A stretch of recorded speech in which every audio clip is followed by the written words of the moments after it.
Hi hello ನಮಸ್ತೆ welcome back to my YouTube channel. ನಿಮಗೆಲ್ಲ welcome ಹೇಳ್ತಾ ಇವತ್ತಿನ ವ್ಲಾಗ್ನ ಶುರು ಮಾಡ್ತಾ ಇದ್ದೀನಿ.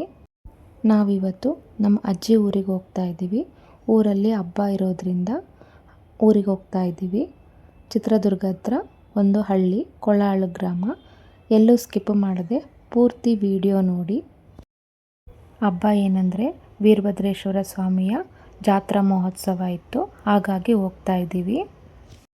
ನಾನು ಊರಿಗೆ ನಿಯರೆಸ್ಟ್ ಇದ್ದಾಗ ನಮ್ಮ ತಂದೆಯವ್ರಿಗೆ ಕಾಲ್ ಮಾಡಿದ್ದೆ. ಸೊ ಅವರು ಮೇನ್ ರೋಡಿಗೆ ಬಂದಿದ್ದರು. ಬಂದಿದ್ದ ತಕ್ಷಣ ನನ್ನ ಮಗ ಅವ್ರ ತಾತನ ಜೊತೆಗೆ ಗಾಡೀಲಿ ಕುತ್ಕೊಂಡು ಹೋಗ್ತಾ ಇದ್ದಾನೆ. ನಾನು ಈ ಊರಿಗೆ ಸುಮಾರು ವರ್ಷಗಳ ನಂತರ ಬರ್ತಾ ಇದ್ದೀನಿ.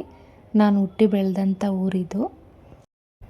ವೀರಭದ್ರೇಶ್ವರ ಸ್ವಾಮಿಯ ಜಾತ್ರಾ ಮಹೋತ್ಸವಕ್ಕೆ ಕಣ್ಕುಪ್ಪೆ ಗವಿಮಠದ ಸ್ವಾಮಿಗಳಾದ ನಾಲ್ವಡಿ ಶಾಂತಲಿಂಗ ಮಹಾಸ್ವಾಮಿಗಳನ್ನ ಕರೆಸಿದ್ರು. ಸೊ ಅವ್ರು ಬಂದಿರೋದ್ರಿಂದ ಅವರಿಗೆ ಗೌರವಾನ್ವಿತವಾಗಿ ಸಕಲ ಸಿದ್ಧತೆಗಳಿಂದ ಬರಮಾಡಿಕೊಂಡ್ರು.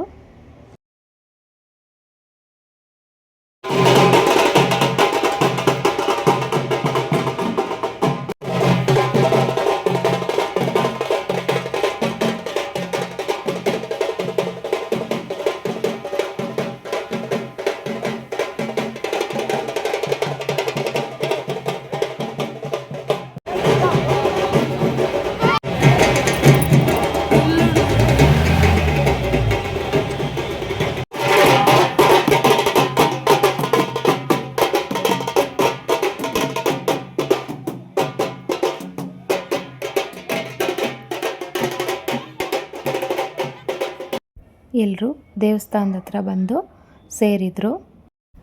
ವೀರಭದ್ರೇಶ್ವರ ಸ್ವಾಮಿಯ ತೇರು ಹೊಸದಾಗಿ ಮಾಡಿಸಿರೋದ್ರಿಂದ ಈ ಸಮಾರಂಭದ ಉದ್ಘಾಟನೆಗೋಸ್ಕರ ಸ್ವಾಮಿಗಳನ್ನ ಕರೆಸಿದ್ರು. ನೋಡ್ತಾ ಇರ್ಬೋದು, ಇದು ಹೊಸದಾಗಿ ಆಗಿರುವಂತಹ ತೇರು. ನೋಡಿ ಎಷ್ಟು ಚೆನ್ನಾಗಿದೆ ಹೂವಿನ ಅಲಂಕಾರ. ಲಾಸ್ಟ್ ಇಯರು ಯಾರು ಹಾರ ಹರಾಜು ಮಾಡ್ಕೊಂಡಿರ್ತಾರೋ ಅವರು ಈ ವರ್ಷನ ಆ ಹಾರ ತಂದು ಅದನ್ನು ದೇವರಿಗೆ ಅರ್ಪಿಸ್ತಾರೆ. ಹಾಗೆ ಗುರುಗಳ ಕೈಯಿಂದ ಉದ್ಘಾಟನೆಯನ್ನು ಕೂಡ ಮಾಡಿಸಿದ್ರು.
ನಂತರ ಹೊಸದಾಗಿ ಆಗಿರುವಂತಹ ತೇರಿಗೆ ಕಳಸ ಪ್ರತಿಷ್ಠಾಪನೆ ಮಾಡಿದರು.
ಅವರ ಅವತಾರದ ಉದ್ದೇಶ ಏನು ಅಂತ ಕೇಳಿದ್ರೆ, ದುಷ್ಟ ಶಕ್ತಿಯನ್ನು ಸಂಹಾರ ಮಾಡುವಂಥದ್ದು ವೀರಭದ್ರ ಸ್ವಾಮಿ ಅವತಾರದ ಉದ್ದೇಶ ಅಂತ.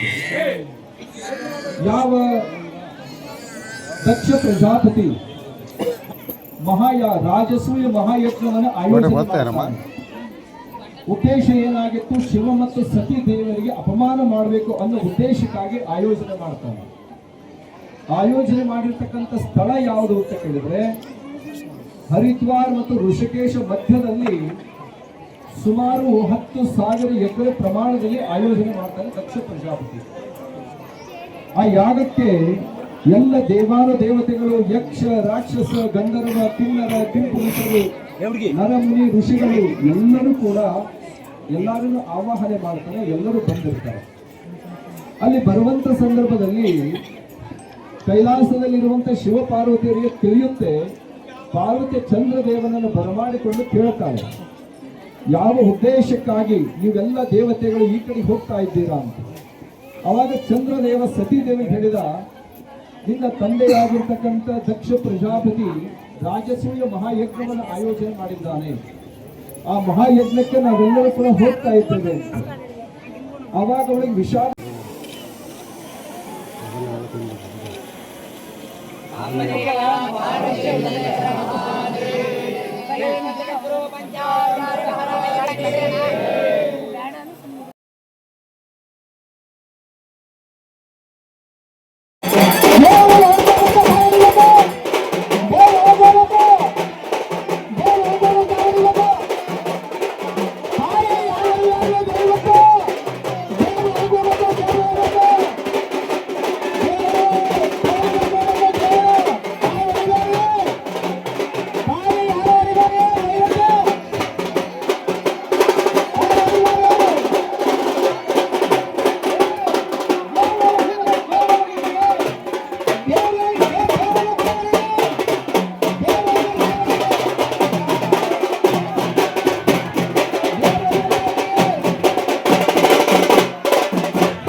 ದುಡ್ಡಿನ ಸಹಾಯ, ಇನ್ನೊಂದು ಮತ್ತೊಂದು ಎಲ್ಲ ಸಹಾಯ ಮಾಡಿದ್ರಲ್ಲ, ಅವರೆಲ್ಲರಿಗೂ ಇವತ್ತು ನಾವು ಕೃತಜ್ಞತೆ ಹೇಳ್ತಾ ಇದ್ದೀವಿ.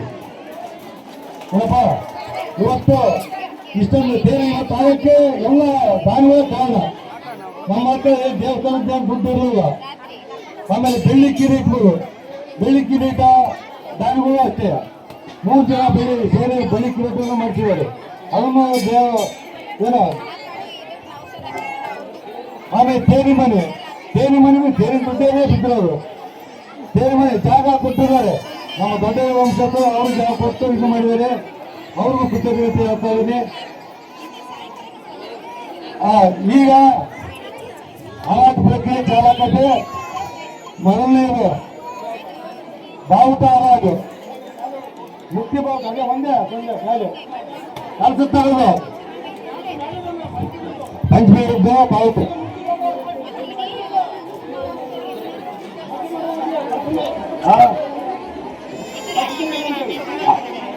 ಏನೋ ಬಾವುಟ ಹರಾಜು ದೇವ್ರ ಸವಾಲ್ 25,000, 2,000, 3,000, 4,000 ಡಬಲ್ ಆಯ್ತು, 5 ಮಂಜುನಾಥ್, 6,000 ರೂಪಾಯಿ, 6,000 ರೂಪಾಯಿ ಬಾವುಟ ಬಾವುಟ ಬಾವುಟ ಬಾವುಟ ಬಾವುಟ ಕೇವಲ 13 ಅಷ್ಟೇ ಹರಾಜಿರ್ತವೆ. ಫೋಟೋ ಹರಾಜು ದೇವ್ರ ಸವಾಲ್ 25,000, 5,001 ಕಲ್ಲಪ್ಪ ಆಟೋ, 5,001, 6,000 ರೂಪಾಯಿ ಬೆಲೆ ಗರ್ಭಸೈನರು, 6,000 ರೂಪಾಯಿ ಗರ್ಭಸೈನರು, 6,000 ರೂಪಾಯಿ, 8,000 ರೂಪಾಯಿ ಕುಮಾರಸ್ವಾಮಿ, 8,000 ರೂಪಾಯಿ ಕುಮಾರಸ್ವಾಮಿ, 8,000 ರೂಪಾಯಿ ಕುಮಾರಸ್ವಾಮಿ, 9,000 ರೂಪಾಯಿ ಗರ್ಭಸೈನ ಬೆಲೆ.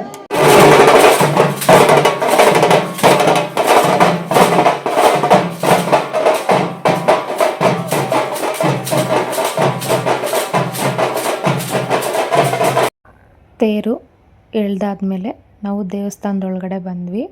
ನೋಡ್ತಾ ಇರ್ಬೋದು, ಮೊದಲಿಗೆ ಗಣೇಶ, ವೀರಭದ್ರೇಶ್ವರ ಹಾಗೆ ಅಮ್ಮನೂರು ದೇವಸ್ಥಾನ ಇದೆ. ವಿಗ್ರಹಗಳ ಪ್ರತಿಷ್ಠಾಪನೆ ಮಾಡಿದ್ದಾರೆ.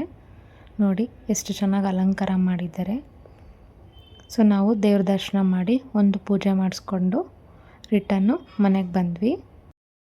ನಂತರ ಸಾಯಂಕಾಲ ನಮ್ಮ ಕೊನೆಯ ಚಿಕ್ಕಪ್ಪನ ಮಗಂದು ಜವಳ ಕಾರ್ಯಕ್ರಮ ಇತ್ತು, ಅಂದರೆ ಕೂದಲು ತೆಗೆಯೋ ಕಾರ್ಯಕ್ರಮ, ಹಾಗೆ ಕಿವಿ ಚುಚ್ಚೋ ಶಾಸ್ತ್ರ ಇತ್ತು. ಸೊ ಅದನ್ನು ದೇವಸ್ಥಾನದಲ್ಲೇ ಮಾಡಿದರು. ಈ ಫಂಕ್ಷನ್ಗೆ ನನಗೆ ಇರಲಿಕ್ಕಾಗಲಿಲ್ಲ. ಸೊ ಅಷ್ಟರೊಳಗಡೆ ನಾವು ಹೊರಟ್ಬಿಟ್ಟಿದ್ವಿ, ಟೈಮ್ ಆಗುತ್ತೆ ಅಂತೇಳಿ ರಿಟರ್ನ್ ಬ್ಯಾಂಗ್ಳೂರಿಗೆ ಬಂದುಬಿಟ್ಟಿದ್ವಿ. ಯಾರೆಲ್ಲ ಹೊಸ್ದಾಗಿ ನನ್ನ ಚಾನಲ್ನಲ್ಲಿರುವ ವೀಡಿಯೋಸ್ ನೋಡ್ತಾ ಇದ್ದರೆ ದಯವಿಟ್ಟು ಸಬ್ಸ್ಕ್ರೈಬ್ ಆಗಿ ವಿಡಿಯೋ ನೋಡಿ, ಲೈಕ್ ಮಾಡಿ, ಕಮೆಂಟ್ ಮಾಡಿ, ಶೇರ್ ಮಾಡಿ, ಹೀಗೆ ನನ್ನ ಚಾನಲ್ಗೆ ಸಪೋರ್ಟ್ ಮಾಡಿ. ಹೇಗಿತ್ತು ಇವತ್ತಿನ ವ್ಲಾಗ್? ನಿಮ್ಮೂರಲ್ಲಿ ಜಾತ್ರೆ ಯಾವ ಥರ ಮಾಡ್ತೀರಾ ನನಗೆ ಕಮೆಂಟ್ ಮಾಡಿ ತಿಳಿಸಿ. ಇವತ್ತಿನ ವ್ಲಾಗ್ ಹೇಗಿತ್ತು ಅಂತ ಕೂಡ ಕಮೆಂಟ್ ಮಾಡಿ ತಿಳಿಸಿ. Thank you for watching.